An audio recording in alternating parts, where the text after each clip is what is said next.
We're here on the Celsius Galway in Sabine Pass, just outside of Beaumont, Texas, with the Secretary of the Interior, Doug Burgum.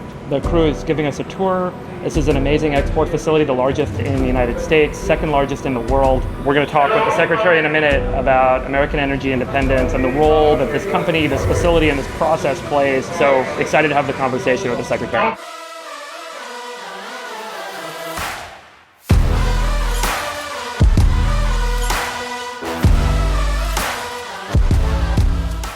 What'd you think?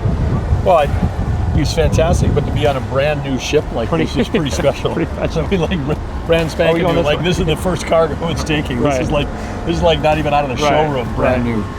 Yeah, I mean, look at that. There's spotless. Yeah. This was definitely coordinated for you. I have a suspicion, but it's beautiful. I think they coordinated for you, Dave. Yeah, right. I think they heard you were coming. Doug, they were saying in 2008 this facility was basically bankrupt. Yes.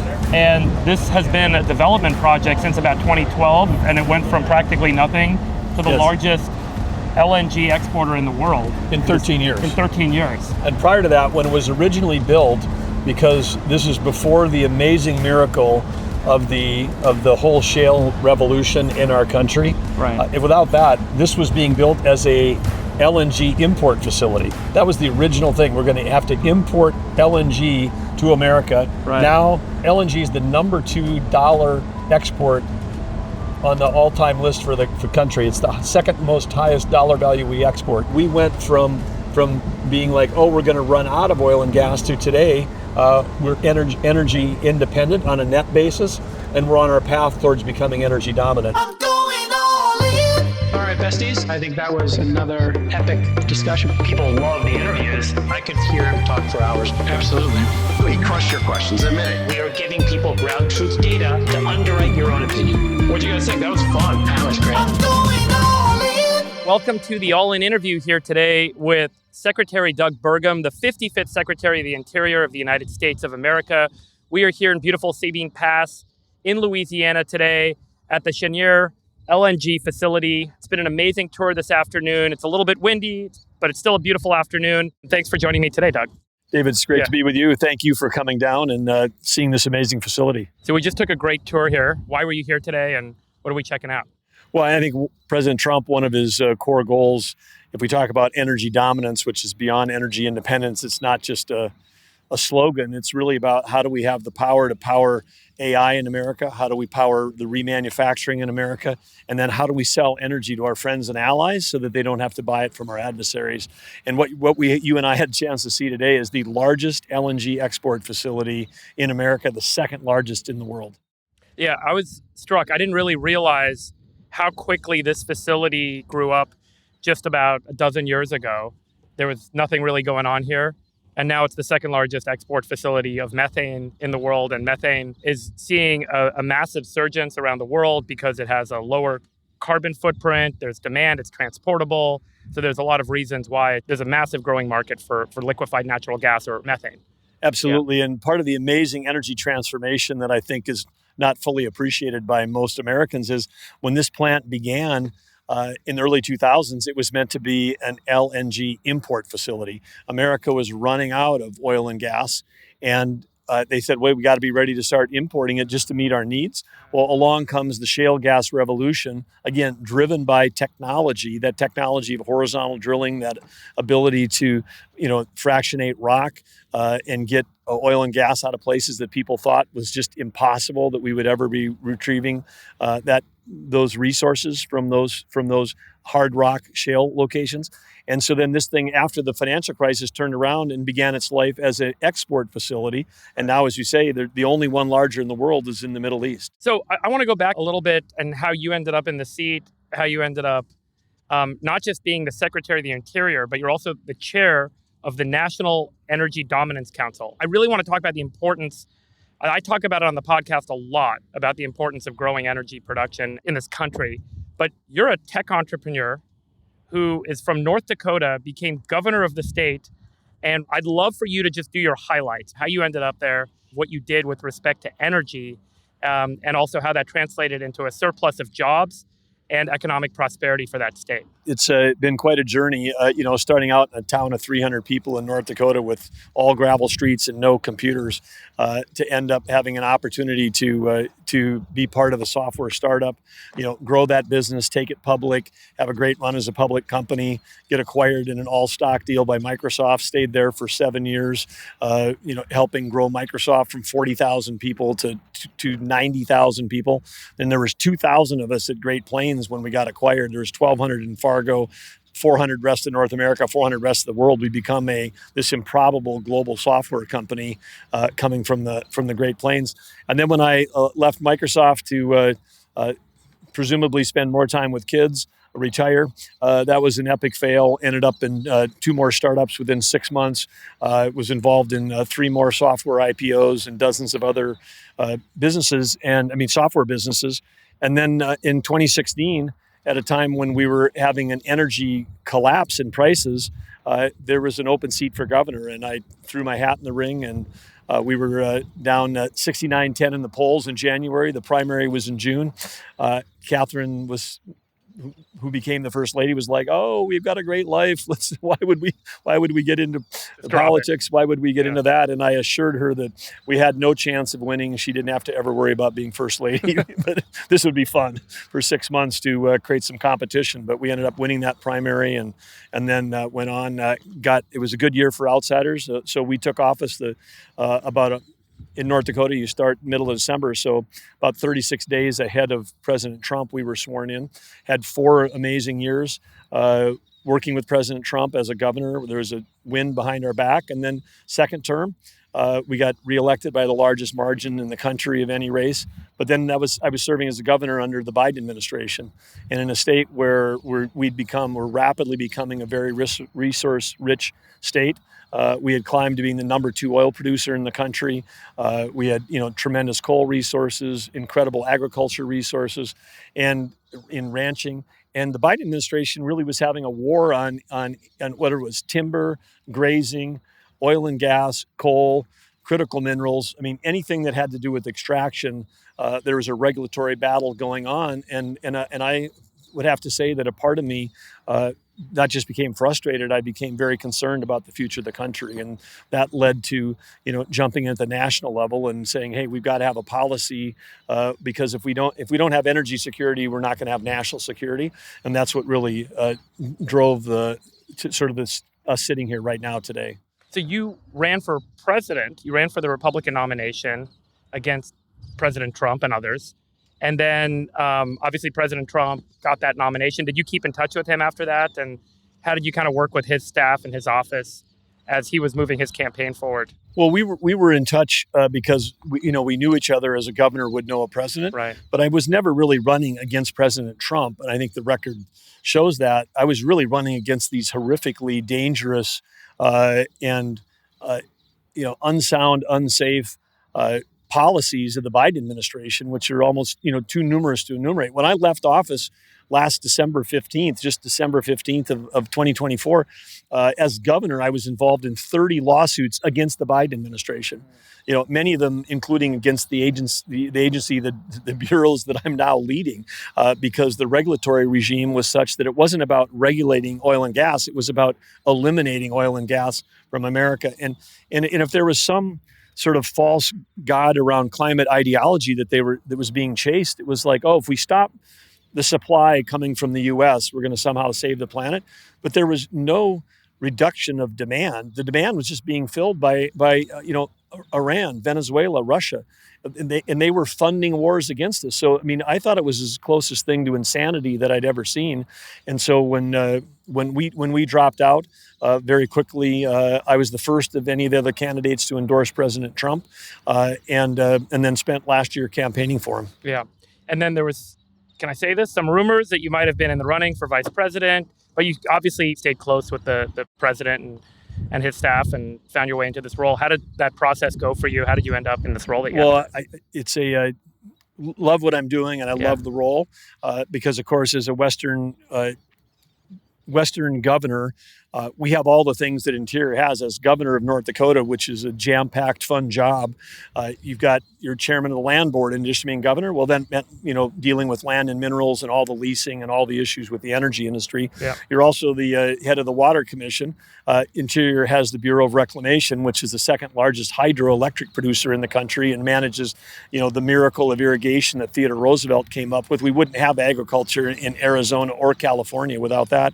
And then Bureau of Indian Affairs is part of Interior, and that's something I had a lot of experience with, and all the challenges that we face in terms of healthcare and education on the tribal areas. So across the whole realm of Interior, everything that I had in North Dakota is part of my job today, except one thing, and that's offshore oil production, because North Dakota, as you would know, is the center of North America. So if you're afraid of sharks, you should move to North Dakota, because literally it is the furthest place in North America from any ocean. So we had no offshore, but earlier today, I had a chance to get on my first offshore platform and see the innovation and entrepreneurship there. That's again now providing about 16% of the oil for America. So, let's talk about the energy problem, the energy opportunity. Before we do, I think 50% of the potential audience of this conversation tune out and say, this is evil,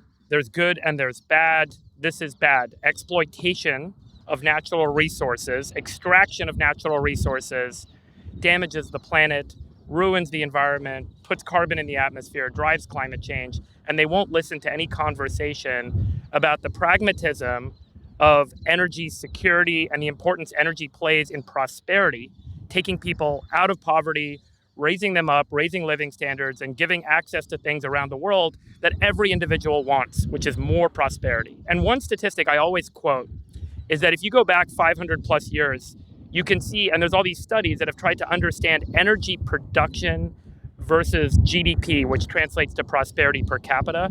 And there's a linear relationship. The more energy that's produced, the higher the GDP per capita. And that's what we see around the world in developing markets today.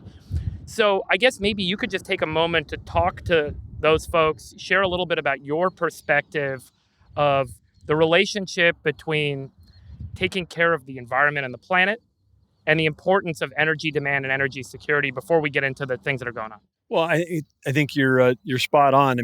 Human flourishing depends on everyone, and I think if you're talking about access for everyone, you just take a look. We could have as many as 800 million people on the planet, shy of a billion, that don't have access to electricity.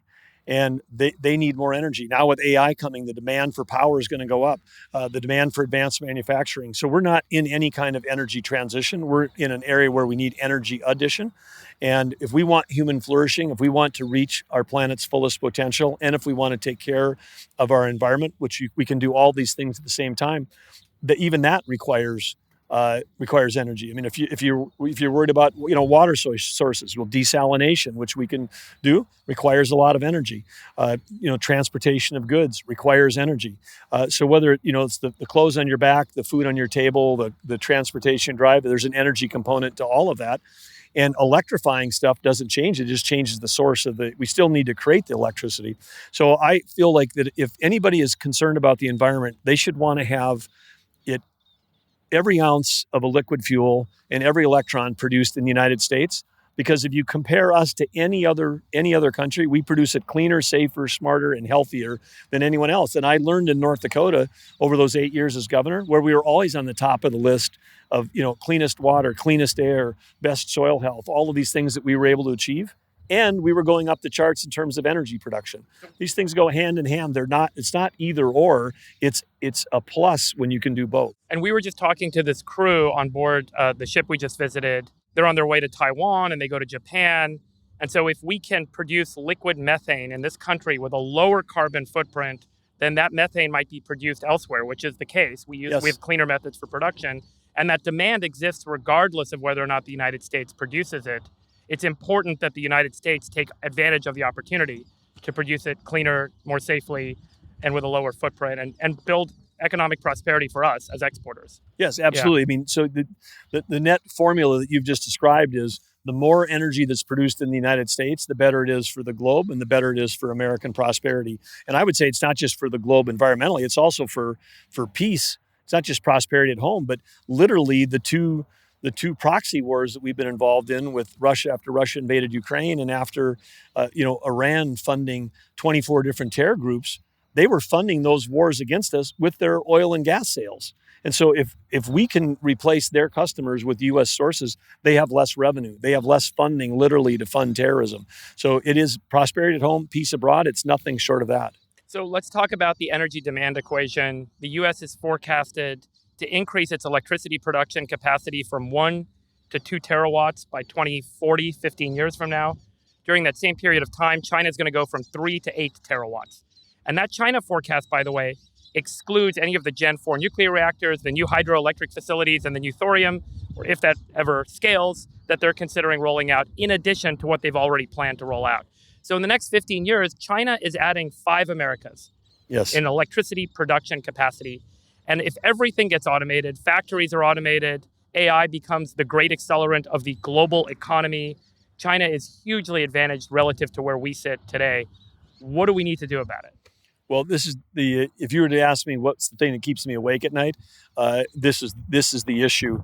And it's so thrilling and refreshing that you understand the scale, the magnitude, and the importance of this, the AI arms race, which is really driven by access to electricity.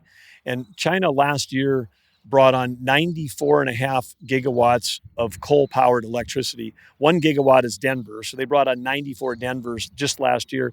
That's more than all we have today for all of California and all of New York is less than 94. So they added a New York and a California worth of electricity last year just from coal. They're still getting 60% of their base load from coal. And people may stop listening when they hear the word coal, but coal, from an electricity standpoint, thermal coal is fantastic base load.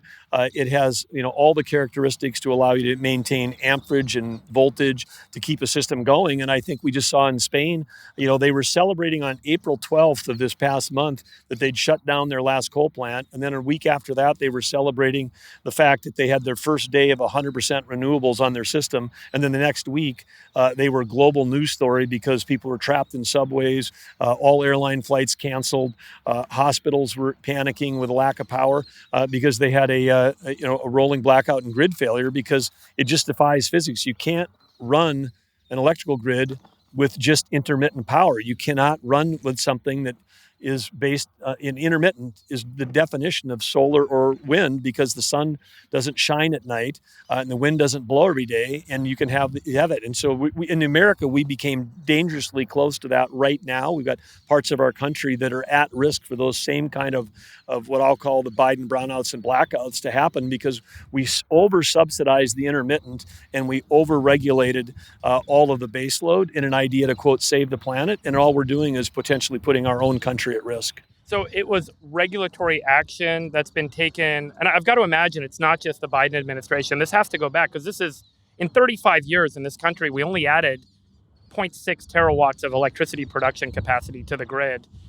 What's gone on in this country that's made it so hard for us to operate more efficiently in terms of adding new energy capacity to the grid? Is it regulatory only, or are there capital, social, and other reasons that this has become a challenge for us? Well, the regulatory attack was a whole of government, so it did attack the formation of capital. I mean, you came up with regulatory rules that made it impossible for baseload power from fossil fuels even, get a permit. Well, if you can't get a permit, then you can't get access to capital. You can't get access to insurance. And then you had, protests and social media and everybody going online saying, we've got to exit from all this. And this same phenomena happened in Germany. I think it's very clear right now that a lot of what I call the social media driven concerns were part of psyops operations from places like Russia. I mean, it was Russia's great advantage to get Germany to shut down nuclear, to shut down all their coal production. And hey, we have a solution: just buy all your natural gas from us. So Germany spent $500 billion, $500 billion on the quote air quotes transition to green energy. They were transitioning to wind and solar. $500 billion, $500 billion. They today produce 20% less electricity, and that electricity costs 3 times as much as it did before they began the transition. And now we have the war, with Russia invading Ukraine. What are they doing? They were scrambling to try to reopen coal plants. They were scrambling to try to get back in the nuclear game. They were saying, wow, we overshot the mark. We went too far. Again, highly subsidizing intermittent sources. And so it's like, I think part of the awakening that is occurring right now is that if the greatest existential threat to the planet and to America is not 1 degree of climate change in the year 2100, because guess what? Innovation will solve any challenges that we have with climate change with innovation, and we won't have innovation without electricity. And actually losing the AI arms race to China is the real threat. I do agree with you. I'll be declarative on this because a lot of people ask me. I started a company called the Climate Corporation. We talked a lot about climate change. I believe deeply in a lot of this climate science, but I also believe more deeply that innovation will solve a lot of the challenges that may arise. And there's a whole series of solutions that are developing. And we can talk a little bit about some of those longer term solutions that ultimately yield to unlimited, free scalable energy production. And when that happens, all bets are off. No, and some of that could we have line of sight to that. Yeah, and some of that could be coming in the next decade. It doesn't help us today, because today we've got to shore it up. And I think one thing that, having spent 30 years in tech, we never used more than 1% of the nation's electrical production. And it was because computers were getting more. Mean tech? Yeah, tech. The tech industry. Yeah. The tech industry. Yeah, right. Tech industry, we used 1%, and no one paid any attention. And the tech industry didn't pay any attention to power generation because they didn't have to, because PCs got more efficient, software got more efficient. And then America was rich. Everyone was buying appliances that were more efficient. So there wasn't ever really a demand curve on electricity. But then today, with AI, the demand curve is just flying in the face. And when I was at CERAWeek, which is the biggest energy conclave, when I was speaking to the group, I said, there's something different here this year. And what's different is the 5 biggest tech companies in America showed up at that conference with $300 billion of CapEx. The big ones have got 75 billion a piece, for the top ones on that chart. And I'll reflect back to not that long ago, a couple decades ago, I was a corporate officer at Microsoft for 7 years. I never went to a CapEx meeting. Right. Somebody said, well, weren't you invited? I said, no, there were no CapEx meetings. We hired salespeople and software developers. And if we needed an office in Singapore or Munich, we rented it, leased it. And so there was no CapEx. And now they showed up at that conference, and I had to speak to all the executives and said, look, these guys aren't here trying to sell you software. They're your biggest customers. They need power, and they will do anything. And the regulated power providers and some in the industry, have never seen a demand curve. So it's like a collision between high tech and the power generation in America. Yeah. And coming from that, we've got to figure out a way to break through this. We just got back from DC. There was this Hill and Valley Forum this week. Every single speech, every single talk, every conversation in the hallways was all about the energy demand coming from AI. I don't think the public realizes, I don't think the broad business community realizes how energy hungry AI is and how this is going to ramp up like no one's ever seen in history. And by the way, we haven't yet seen the ramp up of robotics and automation. There's going to be a breakthrough in the next year or two that's going to unleash this additional demand curve. We're going to have 100 million robots in the United States that are all electrified. They all got to get charged up. That power's got to come from somewhere. So yes. This feels like a massive challenge for America, like going to the moon, fighting World War II in Europe. A Manhattan Project style set of solutions are needed to address this. What is this council that you're leading, the National Energy Dominance Council, doing? What are kind of the top 3 things that you think unlock the energy potential in the United States and meet the demand curve that's kind of tidal waving its way across this country right now? Well, I'd say that the good news is that we have a president of the United States that understands this. Yeah. And that's why on day 1 in office, he declared an energy emergency. Some folks that aren't familiar with what you've just described, this awareness that we're facing a crisis, were questioning whether we had an energy emergency. But as you've just described, we have a huge one relative to our grid stability. We don't have enough power to win the AI arms race. And the AI arms race means without that, we lose the defense battle, because it's not just robotics in manufacturing. if we're going to have a golden dome, if we're going to have any, ability to defend ourselves from hypersonics or, protect our fleet around the ocean, not to have them all wiped out in the first hour of a conflict, we have to have AI, both from targeting and a defense standpoint. So you can't separate defense from AI anymore either. So it's mission critical. So with that energy emergency, then we have to pull out all stops. So back to NEDC, which, by the way, for those that are easy to remember, it's like ACDC. It's NEDC, and then we could even have a little lightning bolt in the logo. I don't know if you're going to get there, Doug. But have T-shirts with. I actually might make that T-shirt for you. Yeah, you could. I mean, I think it's. You guys sell swag on this podcast. I think that's going to be the new one, new bestseller. Anyway, with the. You could sell that swag. Yeah. We could fund a new energy program. Yeah, we go. Yeah. We're not an organization. We're like a small tiger team, and think of it more like a governor's economic development super team. President Trump is asking us to find things that are critical to the infrastructure where they're running into roadblocks, and then help them. I want to say white glove concierge service, help them get the permit, help them get started. The capital is there. It's often a regulatory thing that's stopping, like natural gas getting into New England. We're never going to build an AI data center in New York or in New England if the price of natural gas is 3 times higher than it is in Pennsylvania, and yet they're still campaigning on, hey, we blocked this natural gas pipeline. Everybody in Pennsylvania loves that because they'll get all the data centers. They'll get all the advanced manufacturing. We've got, in Arizona, you've got the TSMC plant coming there. That's going to require enormous amounts of power. People want to put data centers there, and yet their utility is just shutting down a coal plant. And it's like, okay, how are you going to power this stuff? And so one of the goals we have is don't shut down any more base load, preserve what we have, and help, get new sources of power permitted. Does that include nuclear, some of the reactor shutdowns that are planned? Yeah, we got to keep everything going. We got to go fast on the small modular nuclear. But again, that's really kind of in the 2030s. So that's in our next. It's in the important, but it's a little less urgent. We need to fast track all that stuff. Long term, that's where the solutions will likely lie. But in between now, 2025 and 2030, a lot of it's going to come back to LNG because the fastest thing we can get online for more electricity generation is LNG power plants. LNG power plants. So that's number one.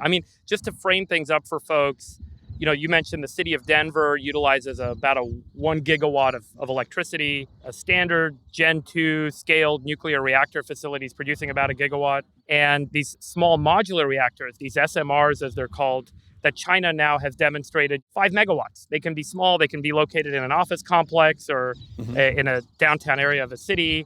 And they're designed to have redundant systems for safety and not having meltdowns and so on. Talk a little bit about the opportunity for nuclear. You're saying the 2030s. Meanwhile, China's got several hundred that they're in construction on. There's clearly technology available today. Uranium is not hard to get. We have a lot of it. Thorium is not hard to get. We have an incredible amount of thorium. Those are the 2 fuel sources. Why can't we move faster with nuclear? What's the holdback? And why is the U.S. so different than China in being able to scale up nuclear?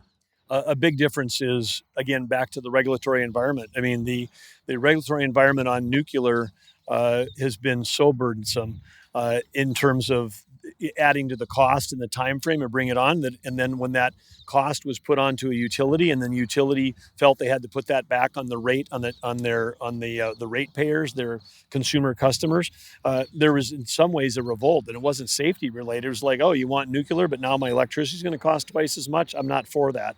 So we have to be able to get that regulatory regime down and allow them to go faster. And of course, on the SMRs, once that design gets approved, we should be able to have essentially like a manufacturing where we regulate the design is proven and proved out. As long as the manufacturing plant is producing that same design, then we don't have to do this stick-built, show up, you work for a week, the inspector shows up, oh, this is off by, 1 millimeter, you got to redo it.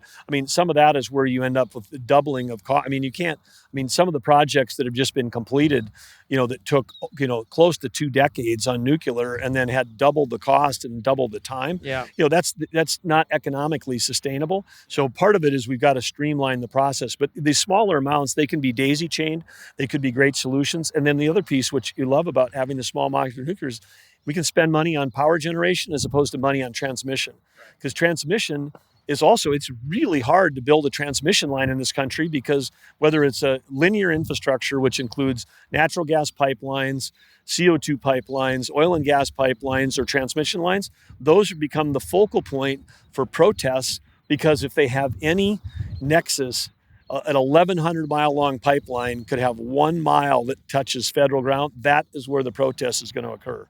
So going back to your deregulatory action, can you do that in the seat that you're in? Who can take that deregulatory action? Do you need Congress to get involved? I've got a great partner, Chris Wright, incredibly talented, arguably the most qualified Secretary of Energy we've ever had, leading that effort because the Department of Energy has got most of the responsibility related to nuclear because they also are in charge of our nuclear stockpile. I mean, for the military. I mean, DOE has got direct defense responsibilities. And as part of that, we've also got the 15 national labs. And there's been great work that's happening in Los Alamos and Scandia. I mean, you go around the whole country, and we've got an incredibly talented group of people. And research dollars have been flowing, but we've got to get some of that commercialized and out to the public. So, but again, you think of it literally as a Manhattan Project. These were the places where we did the Manhattan Project. When you think of Los Alamos and others, so we've got to mobilize these government agencies to help us on the current crisis we're facing, which is this energy emergency. We should talk to Chris Wright. Yes, you should. And then, what's your point of view on the timeline for the SMRs? Do you think it's 2035, 2030? When you have that approved design and you stamp them out, is it 2040 or is it still? Well, the fun thing when we meet with all of these people in the nuclear industry, if you were doing this 5 years ago, you'd have been talking to regulated utilities. Today, you can talk to a venture-funded startups. Yeah. And there's at least 10 that are out there today that are chasing new designs. There's people that are chasing not just fission, but fusion. And so all of that is exciting. And if you think of us having an air base in Alaska, I mean, think of being able to daisy chain some SMRs there and not having to build transmission. Right. I mean, the applications for the military purposes and for other, and then if you have distributed, it's harder for the enemy to knock out your power source because it's not all sitting in one spot. Do you think America has a risk tolerance problem? My view is we've gotten so wealthy and comfortable and we have such prosperity in this nation. Just like what happened in Europe, you eventually say, I don't want to take any risk anymore. And everything gets regulated to the point that you don't want to have any damage or hurt or downside. Like this is the whole thing with self-driving cars. Elon just put out a tweet saying he's seeing one car crash every 5 million miles or something on self-driving versus 1 million miles when there's not self-driving on. So it's a safer technology. But the focal point is if it's new technology and it causes any harm or any loss, it's worse versus looking at the calculus of the whole. Have we lost that ability as a country? And how do we gain leadership to rethink a risk-taking America again? Well, I don't know if we've lost it or it's just the innumeracy of being selective about what industry or what form of transportation.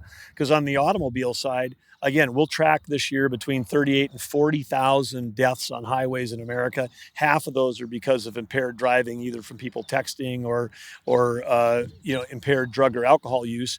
And apparently everybody's okay with that because, we lose 100 people a day and there's never a story about it. Yeah. I mean, more than 100 people a day. Yeah. But, if you lose 70, you lose 70 people in the first airline crash in 12 years in America, and we're still talking about it 3 months later because that somehow that is news and people dying on highways is not. And in a nuclear, it's the same thing. I actually checked on this because, of course, we've had no deaths from anything related to nuclear power in our country. Since inception. But the best I can find on the federal safety statistics is there's about 37 people that have died from getting angry at vending machines and then pounding on them, and then they tip over and fall on them, literally, and they crush them. Where do you find that statistic? Yeah, you just go search online, but it's out there of the thing. But anyway, it's like if you're afraid of nuclear, then I take a wide berth. If you see a vending machine, steer clear of it. Yeah. And they're the same thing. I mean, when I was campaigning for President Trump, and I said I was pro-nuclear, and someone said, "Well, oh really? But would you live near one? Would you raise your family near one?" And I said, "Well, I would." And they said, "Well, how can you say that?" I said, "Well, I raised them on a farm in North Dakota, and our farm was near a road." And they said, what do you mean a road? I said, well, it's more risky than a nuclear power plant. It's like way more. I said, when the kids were out, if they were out on a, going to a dance at high school on Friday night, I was worried about them, not on the road, not about anything else. Okay, so the crisis that we're in from energy is not the only crisis America faced. We're facing a debt and deficit crisis that's going to challenge this nation in ways we've never been challenged before. $38 trillion of debt, $6.75 trillion budget, $2 trillion deficit.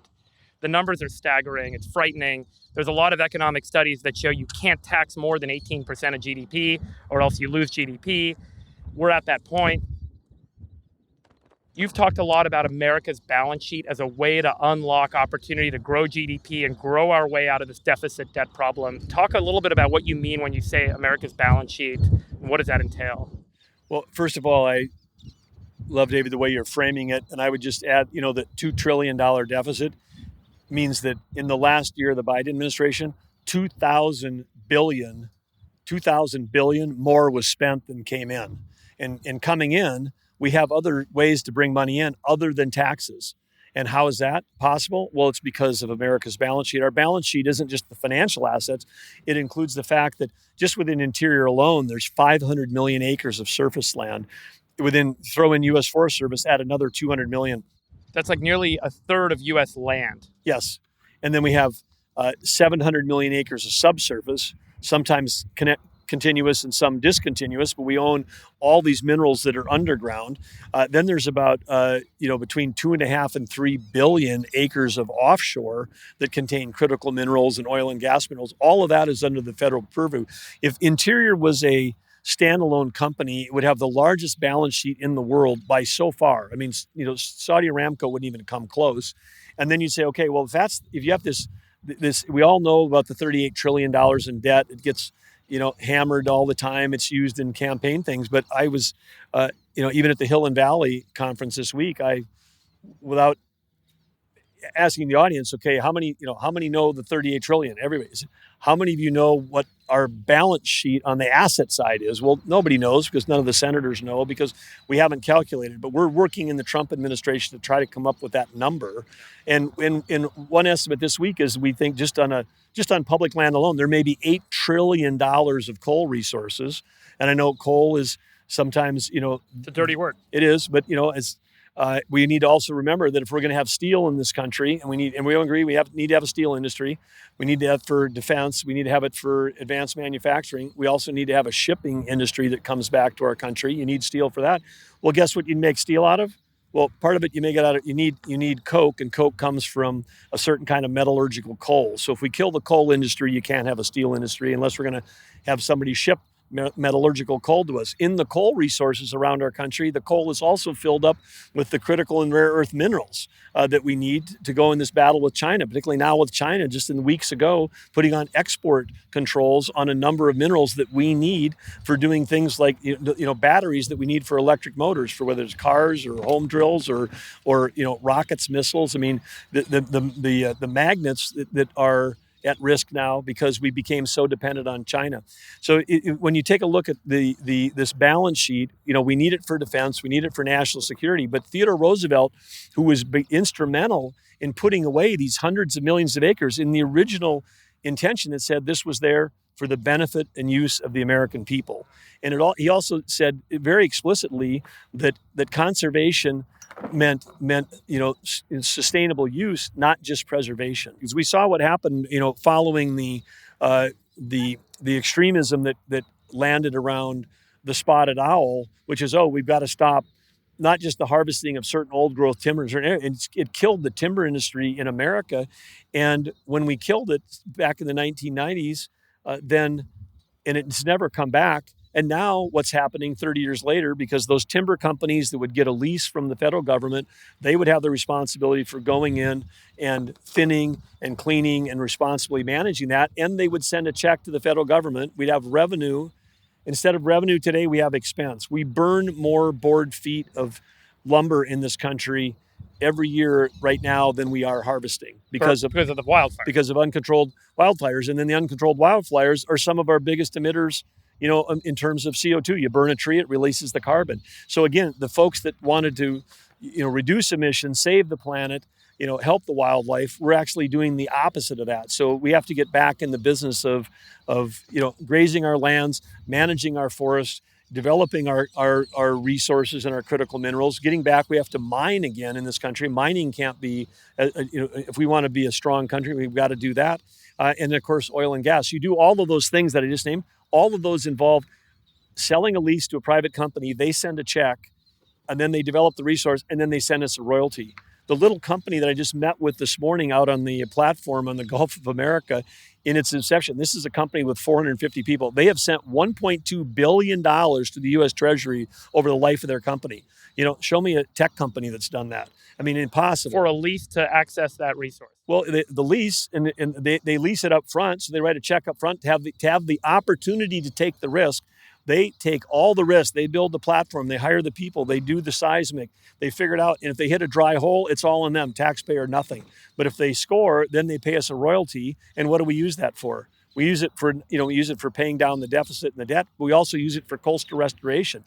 Along this beautiful Gulf Coast. You do coastal restoration with that. The dollars go back to the states. The largest funder of coastal restoration in this country is the oil and gas industry, here in the Gulf. So again, like I said, if you've driven on an interstate highway in your life, or if you've gone to a public school, you should send a thank you note to the natural resource industries, because they were helping to pay for that. But what's happened? If there's $100 trillion on the balance sheet, just say that. And you're a finance tech venture guy, you could say, okay, we'll allow the federal government to be the worst. You guys can have a 1% return on your natural assets. That would be $1 trillion. Okay, last year, Interior brought in $22 billion. So we're off by a factor of 50 from having bad performance on getting a return on investment for the American people. I guess, the assets only count if you can access them, utilize them, monetize them. We all know from a finance perspective, there's goodwill that Right. can sit on an asset line and doesn't mean anything. Right. At the end of the day, if you can't monetize it, it's not worth much. So how do you think about the target you're going after? Is it $1 trillion? And then when do you develop and deliver a plan to the American people that says, guys, here's our target. Here's when we're going to get there. Do you think about it that way? We don't have a target yet because we don't even know what the base unused resource is. I mean, we're trying to get our hands around, what is our timber worth? What is our, oil and gas? And that goes back to the core mission of the U.S. Geologic Survey. Its original core mission was to map. So when we say it's map, baby, map, because then that can tell you, where you're supposed to mine, baby, mine, where you're supposed to drill, baby, drill. But getting back to the mapping and working with the private sector who's outstripped. I mean, ground penetrating radar is, a new advancement that's, more accurate than seismic and less intrusive. And we need to really understand what America's balance sheet is. And some of that's going to take some work for us to get out there and really survey it. And then when we have that, that's public domain. Publish that information, and that'll help the private sector steer where they should put their resources to help develop this. Let's talk about mining. The United States used to mine. Mm-hmm. You and I had a dinner a couple of weeks ago. You gave me a statistic, which I hadn't heard before, which is we only graduate 200 people in degrees in mining today. Why did we stop mining? Why did we stop developing our own natural resources and shift to a model where we're buying dependent and now have critical supply chain dependencies? What happened in the United States? Well, I think there was some, our country was a powerful and great miner. And it was, when you think back to, even the early 1900s, you think about where we were, what we were doing in gold and silver. And then, through World War II and even up into the 1980s, we were still very strong as a mining country and a mining industry. And then there were some environmental issues, that environmental awareness. You had some Superfund sites, and it just became one of the focal points of the attack of hey, then it sort of was all of a sudden all mining was bad, as opposed to one operator in one location that maybe wasn't maintained right. And so then I think whether it was young people choosing careers or whether it was press, whatever, but then the regulatory environment piled on in a heavy way to the point that it's just amazing. One of the Resolution Copper, we're just in the process now of issuing them a permit. It's taken about 3 months here in the Trump administration. They started this process over 29 years ago. Wow. I mean, this has gone 3-decade long saga to open up a copper mine. And guess what? We need copper more than we've ever needed before. I mean, it's part of every electric motor. It's a part of all of the advanced stuff that we're building, and so I mean, it's thrilling that we're going to open a copper mine in America. And then some of the mines that have barely hung on, but are still going, whether it's gold or silver or others, uranium in some cases, along with that mining process. There are critical minerals that are adjacent. I mean, we can add a critical minerals refining because it's not just that we aren't mining those raw materials. China has got the corner on the refining, not just mine to refine. So when they're in the Congo in Africa, pulling out those resource-rich minerals, they're bringing those back to China. We've got examples of companies in America that were mining in America, but there was no process. They were sending it to China, and China was doing the refining. Well, now we're literally in a war around these critical minerals, which we need for defense, and we don't have a stockpile. So part of what we're concerned with right now, and they said, how do we get capital flowing back to mining? How do we start building stockpiles in America the way we have the Strategic Petroleum Reserve across the top 20 most important critical minerals? And then how do we de-risk it, if someone's going to get into mining? And do we need like a sovereign risk insurance, but not because you're working overseas, because you're working here, because the next administration may use an EO to wipe out your mine.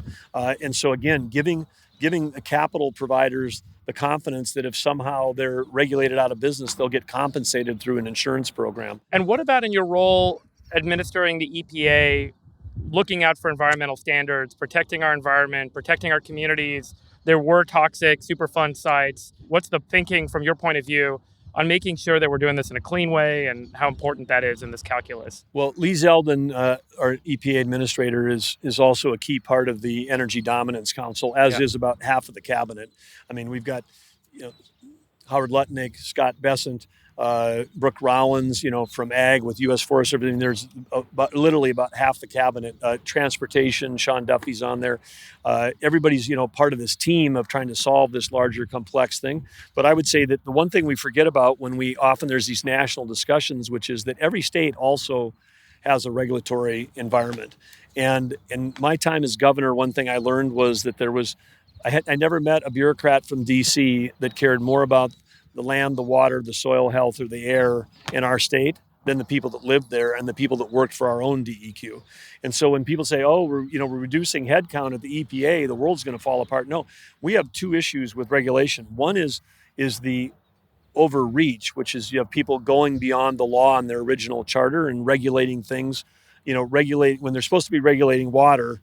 And a water permit should be about turbidity and temperature and is the fish in this area going to be affected, as opposed to, we're not giving this permit because we're worried about climate change because the thing in your pipe is natural gas. I mean, that's a real example. That's how Cuomo knocked out a permit that was, way beyond what the law said. I mean, if there was an issue with how the company was crossing a water course, like 38,000 other LNG crossings of water courses in America. If there's a real problem, then tell them that, and they'll horizontally direct drill it 50 feet below the bottom of the river. It'll never touch the river and give them a permit.